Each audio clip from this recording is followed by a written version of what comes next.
ก็ยกมือ10 นิ้วกราบนอบน้อมวันตาน้อมระลึกถึงอย่างคุณขององค์สมเด็จพระสัมมาสัมพุทธเจ้าผู้สูงล้ำคุณพระธรรมคำสอน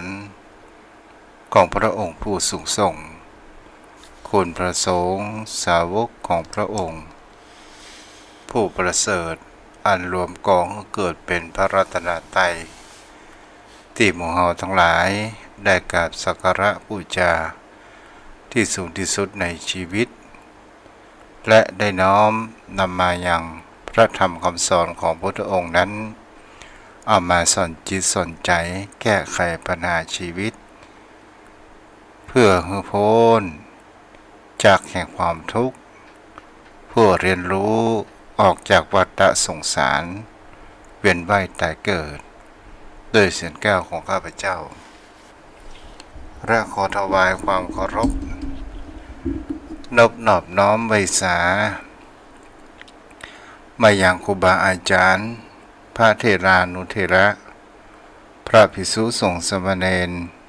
พระสังฆาธิการทรงสมณศักดิ์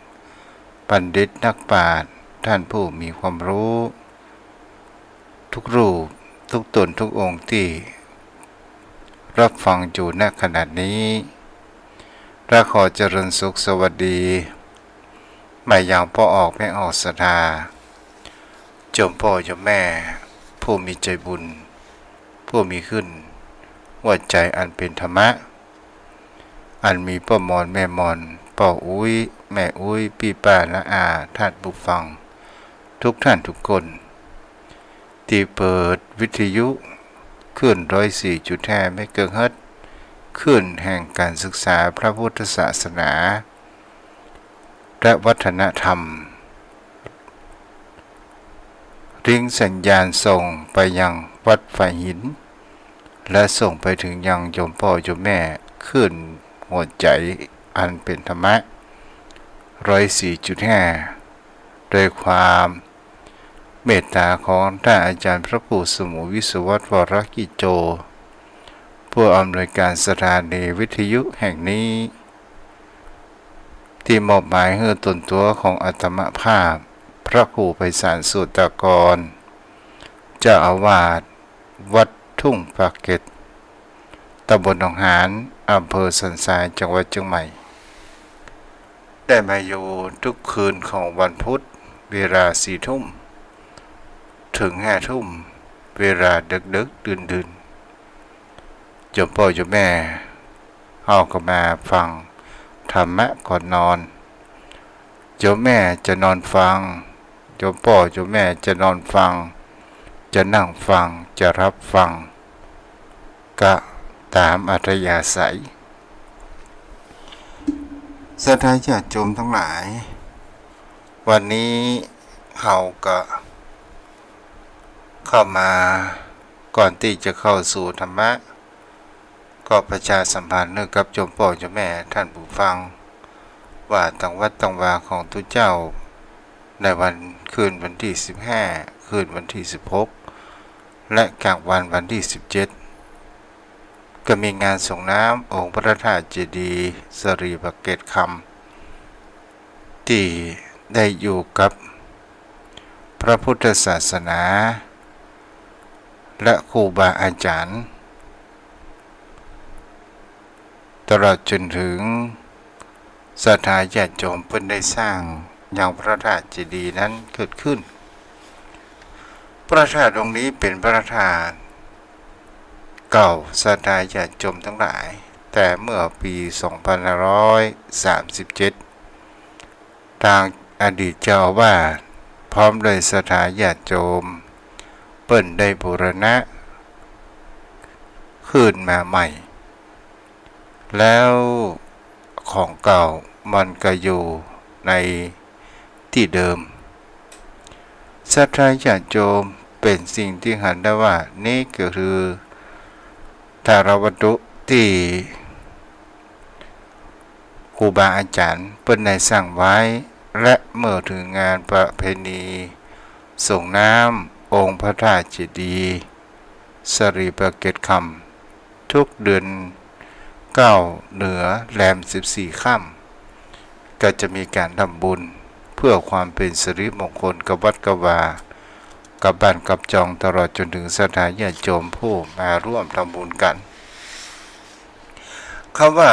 บุญนั้นก็คือความสบายใจเจ้าพ่อเจ้าแม่ท่านผู้ฟังเป็นสิ่งที่คนเหล่านั้นควรจะได้กระทำครั้งหนึ่งในชีวิตในการที่เหล่านั้นได้เกิดมาแห่งความเป็นมนุษย์เจ้าพ่อเจ้าแม่คำว่าโอกาสและเวลาเป็นสิ่งที่สำคัญในการอยู่บนโลกใบนี้และเป็นสิ่งที่ผู้คนเฮาทั้งหลายจะหันแห่งความเปลี่ยนแปลงไปทุกยุคทุกสมัยทางด้านการพัฒนาทางด้านจิตใจของผู้คนเฮาบางครั้งบางคราวก็มีความเปลี่ยนแปลงอย่างครับโยมพ่อโยมแม่สมัยในอดีตนั้นมามีเทคโนโลยีหรือมามีในเรื่องสิ่งที่มีการพัฒนามามีไฟฟ้ามีแต่งวล้อหัวต่างมีแต่สิ่งที่จะหันแล้วว่าบุคคลใดท่านใดที่มีที่ให้ที่นามีล้อหัวต่างมีหลงเข้านั้นก็ถือว่าเป็นขหบดีหรือว่าเป็นสิทธิเป็นผู้มีความมั่งคั่งเกิดขึ้นต่อมายุคสมัยนั้นมีการเปลี่ยนแปลงไปต่างๆนานาเจ้าพ่อเจ้าแม่เกษตรกรตลอดจนถึงเจ้าให้เจ้านา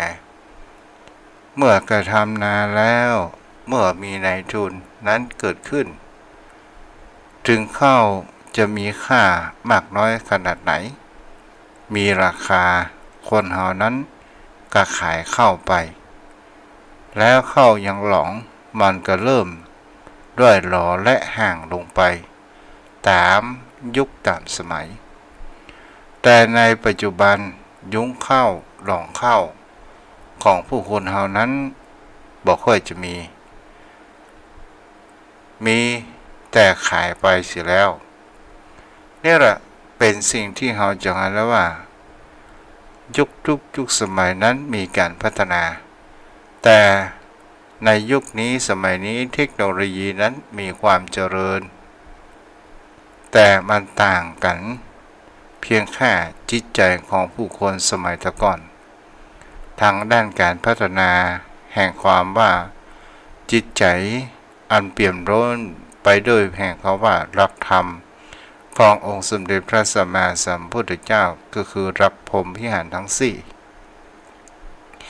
แต่มันก็มีคนชั่วดีแต่ก็มามีความรุนแรง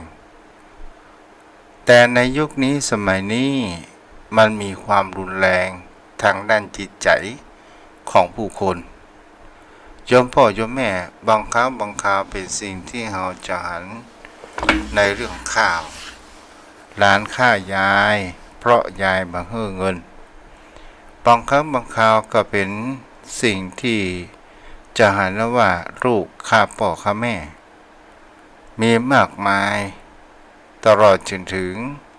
พ่อข่มขืนลูกในไส้ของตัวเองอันนี้แหละเรียกว่าศีลธรรมทางด้านจิตใจของผู้คนเหล่านั้นมันเริ่มถอยลงไปถ้าในยุคต่อไปจะมีการพัฒนาเช่นใดเราก็คงจะบอกหูหรือว่าบางท่านบางคนก็คงจะหาอยู่และก็พอไปบางครั้งบางคราวถ้าคนเฮาบ่มีศีลบ่มีธรรมก็คงจะไปแตกต่างแห่งคำว่าสัตว์เดรัจฉานที่มันมีความกามกินเกียรตินั้นเหมือนกันแต่ผู้คนเฮานั้นถ้าเฮาจิตใต้สำนึกของผู้คนเฮาบ่มีแห่งคำว่าศีลธรรมเสียแล้วมันก็บ่สามารถที่จะไว้ใจซึ่งกันและกันได้แต่เป็นสิ่งที่เฮาจะหาแล้วว่าน้ำจิตน้ำใจของผู้คนเฮามันก็ยังพอมีอยู่ ลที่เป็นคนแห่งอยู่ในหลักธรรมแห่งพรหมวิหารทั้งสี่มีความรักความอินดูความสงสารและความวางจิตใจเป็นกลางศรัทธาญาติโยมเป็นสิ่งที่บุคคลเหล่านั้นกระทำว่ามันก็ยังมีอยู่บุคคลผู้มีความกตัญญูต่อผู้มีพระคุณมันก็ยังมีอยู่แต่ก็เป็นส่วนน้อยที่เราก็จะหันได้ถามว่าความทำความดีเป็นสิ่งที่บุคคลเหล่านั้นควรที่จะมีการยกย่องถึงเราจะทำอย่างดีทำดีอย่างใดก็ตามถึงมามีผู้คนหันเทวดาก็หันมามีภัยหันจิตใจของเรานั้นก็หันเหมือนกับท่านพระอาจารย์พระมหาสุชาติได้อู้ไปเกี่ยวกับเรื่องละอ่อนน้องเนยนี่แหละโยมพ่อโยมแม่เราก็ลองดูสังเกตว่าความกตัญญูของละอ่อนคนนี้นั่นก็คือเป็นการกระทำสิ่งที่ว่ามีความกตัญญูนั้นต่อยายสุดท้ายก็มีเทวดานั้นก็คือคุณครูได้ไปเยี่ยมไปเยียนกังหันละอ่อนสี่ขวบมีความรับผิดชอบแบบคนใหญ่สามารถที่จะหุงข้าวเป่าไฟ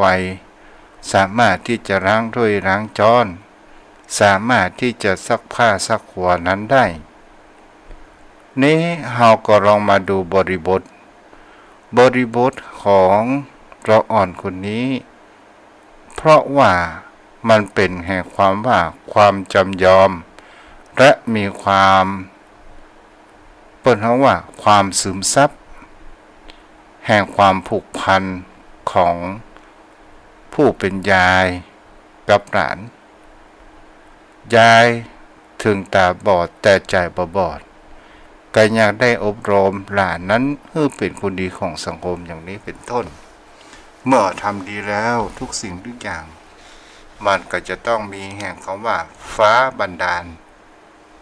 ทำให้เรานั้นมีสิ่งดีๆเข้ามาในชีวิตนี่ก็คือการกระทำความดีเจ้าพ่อเจ้าแม่ท่านผู้ฟังเราก็ลองมาดูศึกษาสังเกตและพิจารณาไปว่าทำไมคนเรานั้น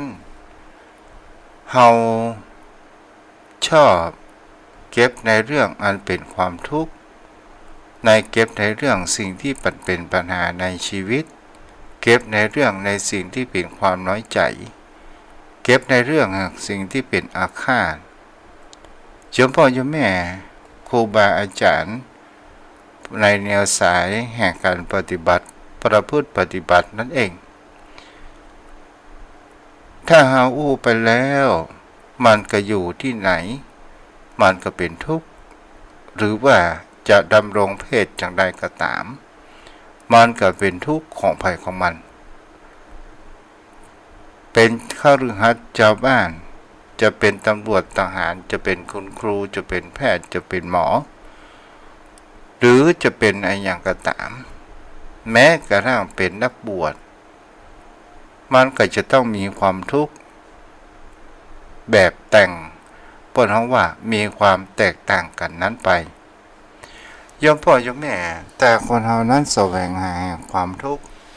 แท้ที่จริงแล้วคนเรา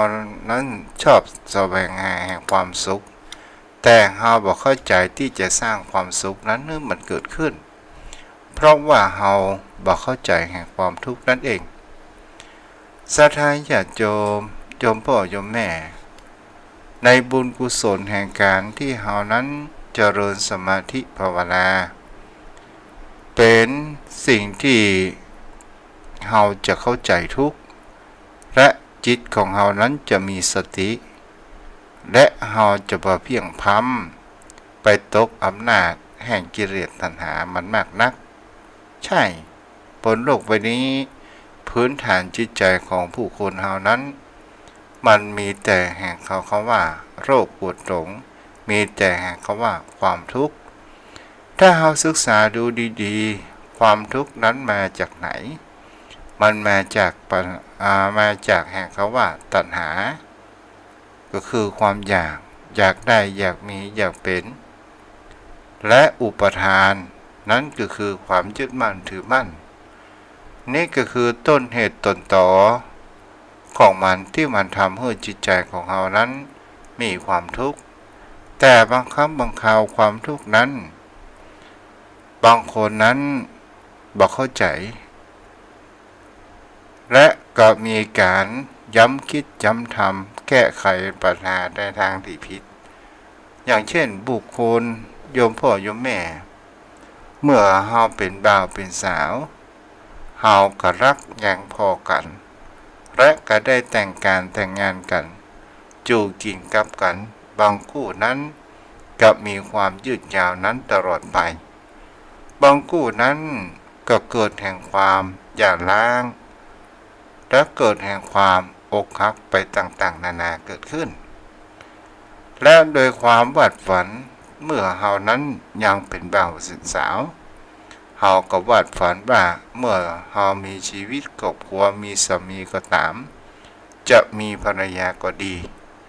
เฮาอยากจะให้ภรรยาหรือสามีของเฮานั้นเป็นบุคคลที่มีความรักเฮานั้นอยู่สม่ำเสมอมีความเปล่งปลั่งและมีความแห่งคำว่าเติมพลังแห่งจิตแห่งใจที่มันมีความฟูและมีลูกหลานที่มีความฟังคำสอนของเฮาและเป็นคนดีของสังคมอันนี้ก็คือความวาดฝันของผู้คนเฮาตลอดจนถึงมีเงินมีทองมีฐานะมีทุกสิ่งทุกอย่างที่ตามปรารถนาแต่ทุกสิ่งทุกอย่างบางครั้งบางคราวมันก็เหมือนแห่งคำว่าเจดีย์ทรายสุดท้ายเมื่อมันโดนขึ้นมันก็พัดพังหายไปมันเหลือแต่แห่งแค่ความทรงจำมันเหลือแต่แห่งเขาว่าความทนทุกข์ไปต่างๆนานาบางครั้งบางคราวเป็นสิ่งที่บุคคลเฮานั้นก็ลองดูสังเกตโดยความคิดว่าเฮาอยู่แล้วสามีของเฮาจะไปกินเหล้ามาเมายาจะไปสร้างความเดือดร้อนแท้ที่จริงแล้วหาได้ว่ามันก็สร้างความเดือดร้อนจากความรักมันก็กลายเป็นความทุกข์จากความทุกข์ก็เป็นความโกรธความอาฆาตพยาบาทเกิดขึ้นนี่แหละสุดท้ายเฮาก็มาหันแห่งคำว่าทุกข์ที่มันเกิดขึ้นแล้วบางครั้งบางคราวเฮาก็มีการประชดชีวิตโดยการที่เฮานั้นมีความคิดสั้นจะเป็นการฆ่าตัวตายหรือจะเป็นการที่ดื่มสุราเมลัยเพื่อที่จะคลายจิตใจของเฮานั้นมาให้มันเกิดแห่งความคิดนี่แหละโยมพ่อโยมแม่นี้ก็คือการดำเนินทางแก้ไขปัญหาในทางที่ผิดและถูกต้องแต่จริงๆแล้วพุทธองค์นั้นบอกว่าทุกสิ่งทุกอย่างมันไม่ได้ตั้งอยู่ถาวรเมื่อมันเกิดขึ้นแต่ให้เฮานั้นศึกษาเรียนรู้ว่านี่ก็คือเหตุแห่งความทุกข์ที่มันเป็นมาเป็นไปแล้วเฮาก็แก้ไขปัญหาในสิ่งที่มันเกิดขึ้นโยมพ่อโยมแม่เฮาก็ลองมาพอต้นต่ออย่างเช่นบุคคลที่มีความน้อยอกหม่องใจตลอดจนถึงเป็นสิ่งที่ยอมรับสภาพแห่งความจริงนั้นมาได้ก็เลยหันว่าเมื่อภรรยานั้นจากไปมาเหมือนกับตัวเองนั้นมามีชีวิตจะมามีไผและก็ฆ่าตัวเองนั้นไปเพื่อจะหนีปัญหาบางท่านบางคนก็มีปัญหาและอุปสรรคเรื่องเงินเรื่องทองกู้หนี้ยืมสินศรัทธาญาติโยมทั้งหลาย ถ้าว่าเป็นสิ่งเหล่านี้เนี่ยเป็นสิ่งที่ผู้คนเฮาเมื่อใครมีปัญหาเฮาก็ดูว่าเหมือนมันเป็นปัญหาที่หนักหน่วงและเฮาจะออกจากความทุกข์นี้อย่างไรแต่ถ้าว่าเฮาประพฤติปฏิบัติธรรมมันเจริญสมาธิภาวนาเฮาก็จะหันต้นต่อแห่งคำว่าปัญหาแห่งความทุกข์ที่มันเกิดขึ้น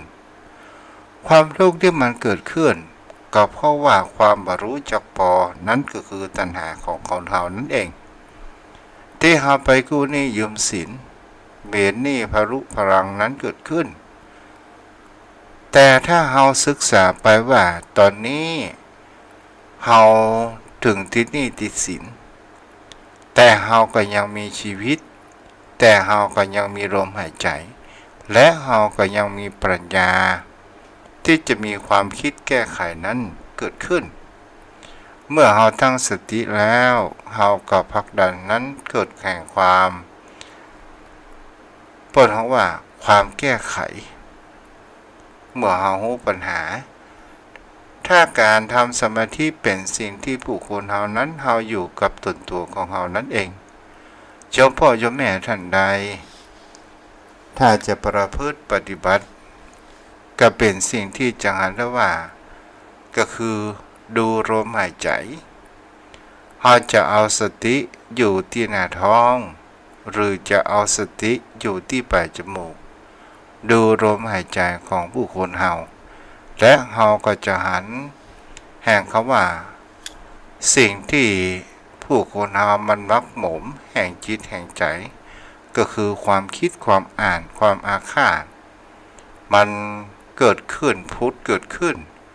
แล้วเฮาก็จะไปยึดมันจะไปเข้าไปแตะต้องมันเด็ดขาดมันเกิดขึ้นแล้วเฮาก็ให้มันผ่านไปมันเกิดขึ้นแล้วก็ให้มันผ่านไปและจิตใจของเฮานั้นจะมีความผ่องใสและจิตใจของเฮานั้นจะมีพลังและจิตใจของเฮานั้นจะมีพลังแห่งความในการที่จะเผชิญเจอแห่งสังคมและเฮาก็จะเรียนรู้นั้นเกิดขึ้น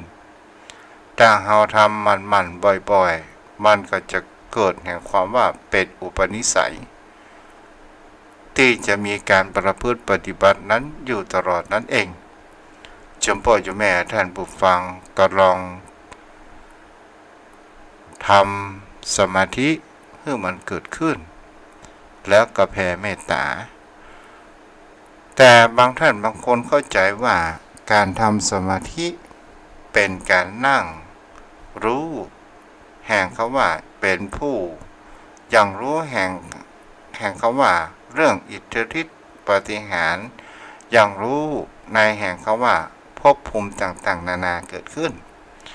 แต่ที่จริงแล้วอุบายในการทำสมาธิภาวนาเพื่อให้เกิดแห่งความสบายใจถ้าเราเกิดแห่งความสบายใจเรียกว่าคณิกะสมาธิเหมือนครับอุปมาเหมือนดังเฮาทับเอาหินทับง่าไว้และเฮาทำมันหญ้านั้นมันกับถ้าบางหินประภานั้นมันทับหญ้าไว้มันก็สามารถที่จะงอกเกิดขึ้นได้ถ้าเฮาออกหรือถ้าอุปมากับเหมือนดังนิสัยเฮาถ้าเฮามีความเกียจคร้านหญ้ามันก็งอกขึ้นมาใหม่อย่างนี้เจ้าพ่อเจ้าแม่ก็พอคงเข้าใจต่อมาในเรื่องแห่งคำว่าบาปเจ้าพ่อเจ้าแม่เป็นสิ่งที่ผู้คนเฮาทั้งหลายบางครั้งบางคราวเฮาก็มีตั้งคำถามอยู่ในจิตในใจว่าโอ้บาปนี้มันเกิดขึ้นที่จะเป็นบาปเกิดขึ้นนี้มันเกิดมาจากไหนมันก็เกิดมาแห่งคำว่าเจตนาของเรานั่นเองถึงจะมีแห่งคำว่าเป็นบาป100%เจตนาก็คือการกระทำก็คือที่เราตั้งใจ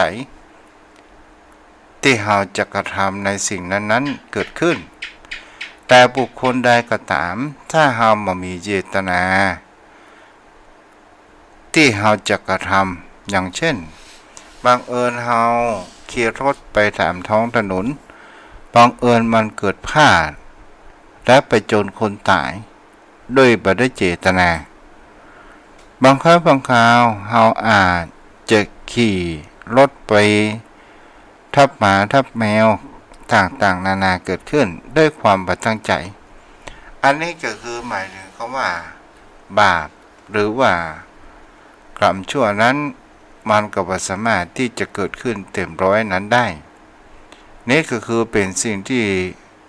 ก็เห็นข้อเท็จจริงเจ้าพ่อเจ้าแม่บางท่านบางคนก็ได้ตั้งคำถามอยู่ว่าถ้าเฮาบ่ฆ่าสัตว์และเฮามีอาชีพในการทำสัตว์ขายเพื่อที่จะเป็นเพื่อปากเพื่อท้องเพื่อความเป็นอยู่เพื่อความกินเพื่อความที่เฮามีทรัพย์บำรุงร่างกายตนตัวของเฮาตลอดจนถึงสิ่งที่เฮานั้นได้กระทำบางครั้งบางคราวเฮาไปทำงานโรงงานอย่างก็ว่าเพิ่นเป็นโรงงานฆ่าหมูอีหรอเจ้าพ่อเจ้าแม่ที่เฮากระทำนั้นเพราะว่าเป็นคำสั่งของทางบริษัทเฮาก็จะเป็นต้องทำแต่จิตใจของเฮาเปี่ยมล้นไปด้วยความเมตตาและบ่ได้เจตนาเขาสั่งให้กระทำอะไรหยังเฮาก็จะเป็นจะต้องทำถ้าเฮาบ่ทำเฮาก็บ่สามารถที่จะมีเงินมีทองเสาะว่ากินนั้นเกิดขึ้นได้แต่บางครั้งบางคราวบุคคลผู้มีเจตนาผู้ตั้งจิตตั้งใจแห่งการที่จะฆ่าเมื่อตั้งจิตตั้งใจจะฆ่าศรัทธาญาติโยมทั้งหลายมันก็เป็นเจตนาที่อันมีความแรงแก่กล้าและบางครั้งบางคราวมันก็ก่อให้เกิดแห่งเขาว่าอาฆาตพยาบาทนั้นเกิดขึ้นอย่างเช่นศรัทธาญาติโยมทั้งหลายอย่างเขาบุคคลเฮาอันนี้เกิดสมัยเมื่อเป็นละอ่อนเจ้าพ่อเจ้าแม่บางครั้งบางคราวอย่างเช่นวันนี้เนี่ยทางครอบครัวมามีอย่างกินแต่บังเอิญนั้นมันมีไก่ศรัทธาญาติโยมทั้งหลายการที่เฮาจะเอาไก่มันก็เปิดปากกลุ่มและหาไม้ค้ำปากกลุ่มนั้นเกิดขึ้นแล้วเอาข้าวสารนั้นหว่านศรัทธาญาติโยมทั้งหลายเจตนาของเฮานั้นมันเกิดขึ้นโดยความที่ว่าจะเอาไก่ผู้เขียววันนี้จะเอาคั่วแห้งอย่างนี้เป็นต้นเจ้าพ่อเจ้าแม่บังเอิญไก่ผู้เขียวการเดียวมันก็เข้าไปสักเกิงกลุ่มการเลี้ยวมันก็ล่นไล่ซับไก่อื่นศรัทธาญาติโยมทั้งหลายเจตนาของเฮาไม่ได้มันจะเข้า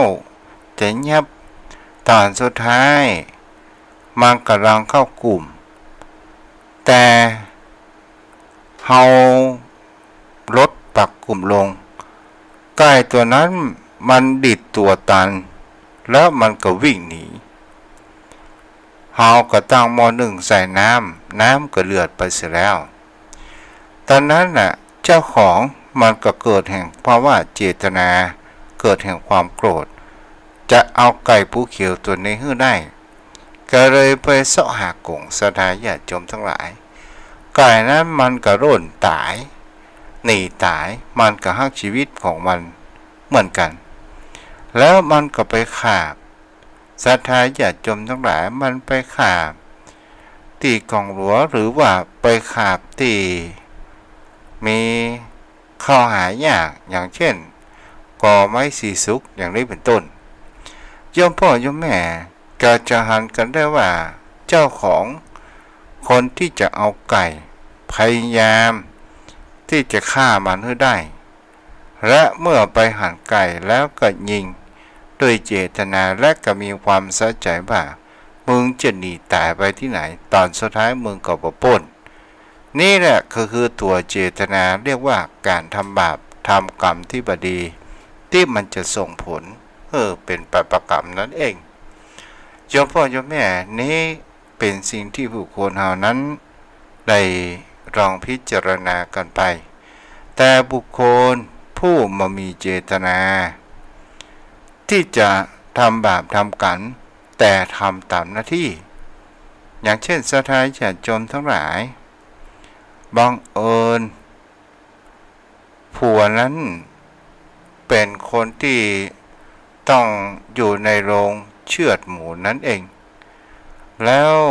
ก็บอกกับแม่บ้านเพื่อเตรียมมีดเตรียมอะไรอย่างไว้เด้อขอให้มีดมันคมอะไรอย่างมันคมศรัทธาญาติโยมทั้งหลายแม่บ้านนั้นก็ได้ฝนยังมีดของตัวเองยังมีดของบุคคลที่จะเชือดหมูแต่เจตนาของภรรยานั้นไม่ได้มีเจตนาที่จะฆ่าหมูแต่คนที่มีเจตนานั้นก็คือสามีของตัวของนางเองเนี่ยแหละเป็นสิ่งที่เราจะหันได้แห่มประการเรื่องว่าบุคคลผู้ทำกรรมมันดูที่เจตนาโดยความตั้งใจนั่นเองครั้งในพระพุทธศาสนาศรัทธาญาติโยมทั้งหลายในเมืองราชคฤห์ก็มีธิดาของเศรษฐีผู้หนึ่งเศรษฐีนี้ก็มีความรักลูกมากก็คือหมายถึงเขาว่าค้างลูกสาวศรัทธาญาติโยมทั้งหลายเศรษฐีก็คือลูกสาวนี้อยู่แต่บนบ้านและก็มีนางทาสีผู้รับใจเศรษฐีคนนี้ก็ชื่อว่าไม่ใช่เศรษฐีคนนี้ก็คือนางทาสีผู้รับใช้นั้นเฝ้าอยู่ตลอดแต่จะมีการลงมาก็เมื่อเวลากินข้าวกินอะไรอย่างก็ตามศรัทธาญาติโยมทั้งหลายบังเอิญธิดาของเศรษฐีนั้นหันนายพรานผู้หนึ่งชื่อว่ากุกุตะได้เป็นนายพรานป่าแต่ก็มีรูปหล่อเอาการหมายถึงเขาว่าหารปอกกาเนี่ยเอาเนื้อเอาชิ้นเอาชิ้นฟานชิ้นอะไรอย่างเอาต่างเลาะมาขายที่ยังกาดในเมืองของตัวเองอยู่สม่ำเสมอกายหน้าบ้านหน้าจองอยู่ตลอดเวลาในเวลาที่เข้าเมืองราชคฤห์ศรัทธาญาติโยมทั้งหลายนางกหันแล้วก็เกิดความปิ๊งรักเมาข้างเดียวเหมือนเกี่ยวเชือกนะเขารักเราเพื่อเลือกหารู้ไหม อันนี้ก่อนสมัยเป็นสามเณรละโยมพ่อโยมแม่เอ้ย และนางนั้นก็ได้รักเฝ้ามองนั้นอยู่ตลอดกันแล้วก็เป็นสิ่งที่จะหันได้ว่านางเมื่อเกิดความรักอยู่ในข้างเดียวเลยใจนางทาสีไปสอบถามยังกุกุตะผู้เป็นนายพรานผู้นี้ศรัทธาญาติโยมทั้งหลายถามว่านายพรานจะอยู่ในเมืองนี้แหมกี่วันแล้วจะกลับบ้านเมื่อใดเมื่อนางทาสีก็ไปสอบถามนายพรานนี้ก็บอกว่าวันพุธเฮาก็จะไปละเฮามาอยู่ได้เกือบเดือนแล้วศรัทธาญาติโยมทั้งหลายเมื่อนางทาสีนั้นได้เรื่องของนายพรานแล้วรู้ว่านายพรานนั้นกำลังจะเดินทางในวันพุธมื้อเจ้านางก็ได้ปกป้าปกครัวแล้วก็ติดตามนายพรานก็บ่ฮู้ว่านางนี่เป็นธิดาของไผแต่ก็หันว่านางนี้ธิดาของเศรษฐีก็เตียวตามล้อของนายพรานก็ถามว่าจะไปที่ไหนจ้านางก็บอกว่าท่านนั่งเกียนไปเตะเฮาก็จะไปตามเกียนของท่านก็พอไปถึงเวลาแห่งเขาว่าสักเกิ่งกลางตางนายพรานก็ถามแหมท่านไปที่ไหนเฮาก็จะไปที่หั่น ศรัทธาญาติโยมทั้งหลายแต่นายพรานนั้นก็บอกว่าท่านเป็นธิดาของไผ่ท่านปิกบ้านปิกจองเถอะการเดียเฮาจะโดนโทษข้อหาต่างๆนานาพอเวลาไปถึงในป่าชันที่จะเข้าบ้านของนายพรานในป่าศรัทธาญาติโยมทั้งหลายนายพรานก็ได้ถามท่านจะไปที่ไหนกันแน่อ๋อเฮาก็จะไปอยู่ตัวท่านนักกะเฮาฮอกเมาถูกก้าวหมูกะนายพรานก็เลยอุ้มนางนั้นขึ้นล้อเกวียนไปยังบ้านตัวของตัวเองก็ได้แต่งงานอภิเษกสมรสอยู่กินกับกันตามภาษาบ้านนอกศรัทธาญาติโยมทั้งหลายนางจู่กับนายพรานนี้จู่เมินนางก็ได้เตรียมธนูเตรียมรูปดอกอย่างกับสามีเป็นธุระในการตัดเตรียมนั้นอยู่สม่ำเสมอนั่นเองศรัทธาญาติโยมทั้งหลายจู่กินกับกันมันก็จะต้องมีทายาทก็มีอย่างลูกบ่าวตึง7 คนศรัทธาญาติโยมทั้งหลายมันใหญ่ไปตามฟ้าตามฝนเมื่อละอ่อนเขาเรานั้นใหญ่ขึ้นมาพ่อก็เอาไปร่าอย่างเนื้อสัตว์อย่างต่างๆนานาในป่าจนเกิดแห่งความคล่องแคล่วในการทำมาหากินและก็ได้แต่งงานและก็เอาภรรยานั้นมาอยู่กับบ้านเป็นครอบครัวที่ใหญ่ศรัทธาญาติโยมทั้งหลายเวลาผ่านไปฝ่ายผู้หญิงธิดาของเศรษฐีตลอดจนถึงลูกสะใภ้ต่างคนก็ต่างได้ตะเทียมธนูลูกศรธนูมีดอย่างก็ตามกับสามีนั้นอยู่ตลอดแล้วก็หันว่าสามีของตัวเองกับลูกๆมีหน้าที่ไปล่ายังสัตว์ในสัตว์ยังสัตว์ที่ป่าเขารำเนาภัยบางเตือกก็ได้ฟันบางเตือกก็ได้ควายป่าบางเตือกก็ได้เสือมาพ่องก็เอาเมื่อได้มาแล้วก็เอาไปขายยังเมืองราชคฤห์ศรัทธาญาติโยมทั้งหลายวันเวลาผ่านไปองค์สมเด็จพระสัมมาสัมพุทธเจ้าก็ได้นั่งทำสมาธิแล้วก็มีนายพรานทั้งหลาย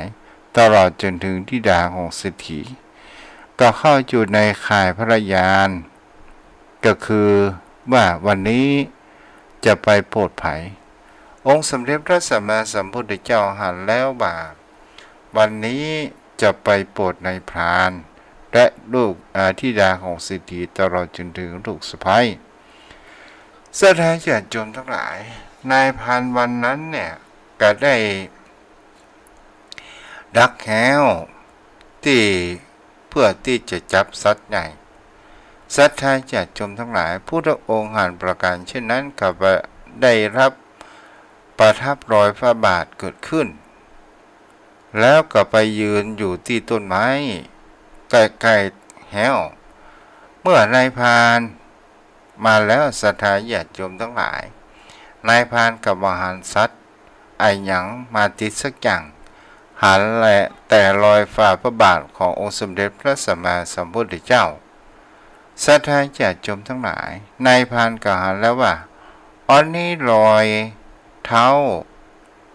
ของนักบวชเนี่ยผู้ที่นุ่งห่มผ้าย้อมผาดพื้นต้นไม้นี่เขาเนี่ยคงจะปล่อยสัตว์แน่นอนก็เลยเกิดแห่งความโกรธศรัทธาญาติโยมทั้งหลายตอนนั้นนี่นายพรานมโหจักว่าสมณะมโหจักแห่งเขาว่าพระพุทธยังบ่มีความรู้สึกใดๆทั้งสิ้นศรัทธาญาติโยมทั้งหลายนายพรานผู้นี้ก็ได้โกงธนูเพื่อจะยิงแต่การยิงธนูนั้นบ่ออกโกงค้างไว้จน4 ข้าง เริ่มเป็นเนเป็นชาเกิดขึ้นแล้วลูกปวดใจที่อยู่ทางบ้านก็ว่าวันนี้อีป่ออยากไปเมืองแตะเหมือนบ่าก็เลยไปติดตามไปพ่อคานพ่อกงธนูใส่พระพุทธเจ้าอยู่เขาคนทั้ง7นั้นก็ได้กงธนูเพื่อจะยิงพระพุทธเจ้าก็เกิดความเกรงเหมือนดังบิดาของตุเก่าเงื่อไขลอยเงยไปต่างๆนานาปสามารถที่จะขยับขยื่นนั้นได้ลูกภรรยาเปิดเขาว่าธิดาของเศรษฐีและลูกสะใภ้ผ่านอากาศมีความแปลกเกิดขึ้นว่าลูกก็ไปกับหายแซบไปตัวหาพ่อตอนนี้เขาเป็นอย่างไรก็เลยพาลูกสะใภ้ทั้ง7นั้นติดตามดูพ่อกอยสถาญาติโยมทั้งหลายแต่ธิดาของเศรษฐีนั้นก็ได้หันยังสามีของตัวเองกับลูกของตัวเองกงธนูเกิดขึ้นนางก็เลยได้ขึ้นว่าโอ้อันนั้นพระบิดาของเราเด้ออันนั้นพ่อของเราพ่อของเราศรัทธาญาติโยมทั้งหลายแต่นายพรานกับลูกนั้นได้ยินแต่ยังขยับไปได้เตื้อนางธิดาของเศรษฐีก็ไปว่าขอพระองค์นั้นเปิดเขาว่าขอขมาสมเด็จป่อศรัทธาญาติโยมทั้งหลายนายพรานกับลูกนั้นก็เริ่มที่จะมีคายและขยับขยื่นนั้นได้กระโดดธนูลงและพระองค์นั้นก็ได้ตัดแสดงแห่งอนุบุพิกถาตั้งครอบครัวของนายพรานและธิดาของเศรษฐีแล้วก็ลูกสะใภ้แล้วก็ลูกบ่าวทั้ง7ได้ฟังแล้วก็ได้เกิดความเข้าใจบรรลุเป็นพระโสดาบันแล้วเป็นพระโสดาปฏิผลติตตมานี่แหละศรัทธาญาติโยมทั้งหลายพระภิกษุทั้งหลายได้ทูลถามพระองค์ว่าเจตนานั้นมันเกิดขึ้นจากไผถามว่าธิดาของเศรษฐีและภรรยาทั้ง7นั้นเขาจะเป็นอย่างปนเขาว่าเป็นผู้มีเจตนาหรือไม่พระองค์ตรัสบอกว่าไม่มีเจตนาศรัทธาญาติโยมทั้งหลายหมายถึงเขาว่าทำไปตามหน้าที่เนาะอันนี้ก็อยู่คือโยมพ่อโยมแม่ได้จำไว้และตัวเจ้าสรุปก็คือจะกรรมดีหรือกรรมบดีบาปหรือบุญทุกสิ่งทุกอย่างมันสำเร็จที่เจตนานั้นเองเด้อโยมพ่อโยมแม่วันนี้ก็คงสาธยายเรื่องนี้ก็คงจะเอาไว้เพียงเท่านี้ต่อไปก็เราก็รวดไหว้พระสวดมนต์กันเด้อโยมพ่อโยมแม่วันพุธในช่วงมื้อแลงเราก็โทรกันเนาะเอาละเวลามันเหลือน้อยเด้อโยมพ่อโยมแม่ตัวเจ้าก็ขออภัยไว้ด้วยเราจะไหว้พระ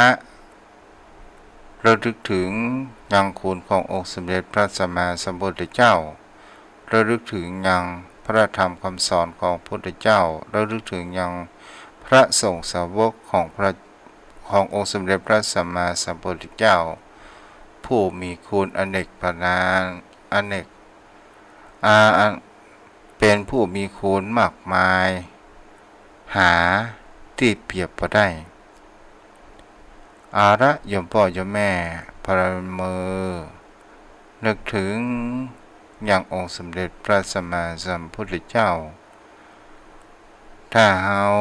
ไปวัดหมั่นเฮาหานองค์พุทธปฏิมาก็ลึกถึงแต่ถ้าว่าเฮายังอยู่บ้านเฮามีพระประจำบ้านเฮาก็ลึกถึงยังพระในบ้านของเฮาเด้อถ้ามามีก็ฮือนึกถึงอย่างองค์สมเด็จพระสัมมาสัมพุทธเจ้านั้นก็คือพระธรรมคำสอนของพระองค์เองเอาละกราบหนึ่งกราบสองกราบสามไหว้พระพร้อมกันเนาะอะระหังสัมมาสัมพุทโธภควาพุทธังภคะวันตังอภิวาเทมิกราบสวากขาโตภควตาธัมโมธัมมังนามัสสามิกราบสุปฏิปันโนภควโต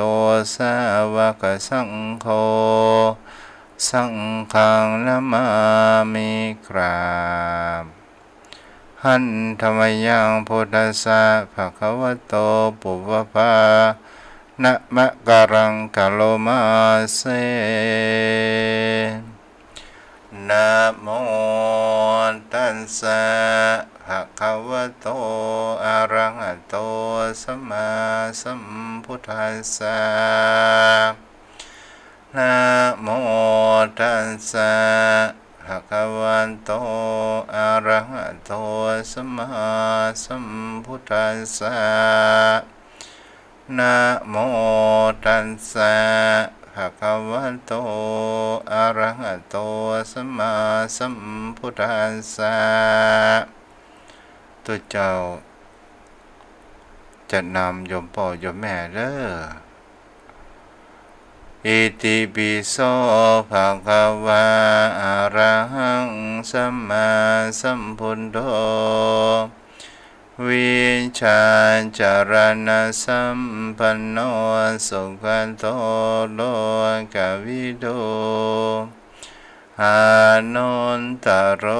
ปุริสัทธัมมัสสารติสันทาเทวมนุสสานังพุทโธภควาติกายเนะวาจายะวะเจตสาวาพุทเทกุกัมมังปะกะตังมายายังพุทโธปฏิคันหันตุอาเจยันตังการันตเรสาวริตุงวะพุทเทสวากขาโตภควตาธัมโมสันทิริโกอาการิโกเอหิปัสสิโกโอปัญญิโกปัจจตังเวทิตาโพวินโยเฮติกายเนะวาจายะวะเจตสาวาธัมเมกุกัมมังปะกะตังมยายังธัมโมปฏิคันหันตุอาชยันตังการันตเรสาวริตุงวะธัมเมสุปฏิปันโนภะคะวะโตสาวกสังโฆโอยชุปฏิปันโนภะคะวะโตสาวกสังโฆยายะปฏิปันโนภะคะวะโตสาวกสังโฆสามีจิปฏิปันโนภะคะวะโตสาวกสังโฆญาติทานจัตตาริปุริสยุคานิอัตถปุริสบุคราเอสะภะคะวะโตสาวกสังโฆอาหุนัยโยปะหุนัยโยทักขินัยโยอัญชริกรณิโย อนุตตรังปุญญเขตังโลกัสสติกายเยนะวจจายวเจตัสสวาสังเคกุกมังปะกตังมยายังสังโฆปฏิคันหันตุอาจยันตังการันตเรสาวริตุงวสังเคโยมพ่อโยมแม่ถ้าเอานั่งสมาธิได้เอาเท้าขวาทับเท้าซ้ายมือขวาทับมือซ้ายหรือเฮาปฏินัดเฮาก็นั่งเก้าอี้ก็ได้แล้วเฮาก็เอาปลายเท้าของปลายเท้าขวาทับเท้าซ้ายและมือขวาทับมือซ้ายจะเป็นบนที่นอนหรือตามที่เฮานั้นสะดวกและโยมพ่อโยมแม่ตั้งตัวหัวตรงมองหัวตรงจะไปก้มหน้าเด้อโยมพ่อโยมแม่ก้อยรับตาลงอย่างช้าๆแล้วฝึกพอดูลมหายใจโดยการที่เอาสติความนึกคิดเอาไว้ที่หน้าท้องของเราหายใจเข้าคำว่าพองหนอหายใจออกคำว่ายุบหนอหายใจช้าๆพองหนอยุบหนอพองหนอยุบหนอพองหนอยุบหนอนี่คือการอยู่กับตัวของเราเองใหม่ๆนั้นจิตใจของเรามันว้าวุ่นกับเด็กก็คิดนั่นคำเดียวก็คิดนี่มันก็เหมือนกับงัวที่ปะเคยเชื่อเหมือนลิงที่ปะเคยเชื่อมันพยายามจะวิ่งไปต่างๆนานาถ้าเอาทำมันงัวเคยเชื่อมันก็จะมีความเชื่องลิงที่มันเคยเชื่อมันก็จะหยุดวิ่งไปมาต่างๆนานาเราพยายามสติของเรานั้นดูที่พองหนอยุบหนอขอให้หน้าเราตรงๆอย่าก้มเด้อ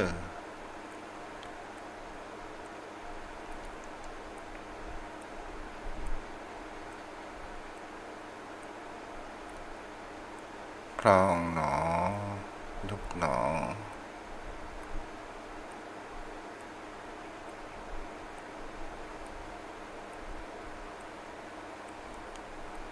เอาละโยมพ่อโยมแม่ค่อยลืมตาช้าๆวันนี้เราได้สร้างบุญกุศลที่เราได้กระทำกันเนาะต่อไปเรากล่าวแผ่เมตตาว่าตัวตุเจ้าเด้อข้าพเจ้าขอตั้งจิตอธิษฐานแห่งบุญกุศลที่ข้าพเจ้าได้กระทำมานี้จงแผ่ไพศาลถึงบิดามารดาครูบาอาจารย์ทั้งลูกหลานญาติมิตรสนิทกันทั้งคนเคยร่วมการงานกันมาทั้งเจ้ากรรมในเวรเทพเทวันขอให้ท่านมีส่วนได้ผลบุญนี้เทินข้าพเจ้าขอตั้งสัจจะอธิษฐานด้วยอานุภาพแห่งบุญกุศล ที่ข้าพเจ้าได้กระทำมาแล้วนี้ จงเป็นภรวะปัจจัย เป็นนิสัยต่ำส่ง ให้เกิดปัญญาญาณทั้งชาตินี้และชาติหน้า ตลอดชาติอย่างยิ่ง จนถึงพระนิพพานเทินนอนรับปัดดีเด้อโยมพ่อโยมแม่บุญรักษา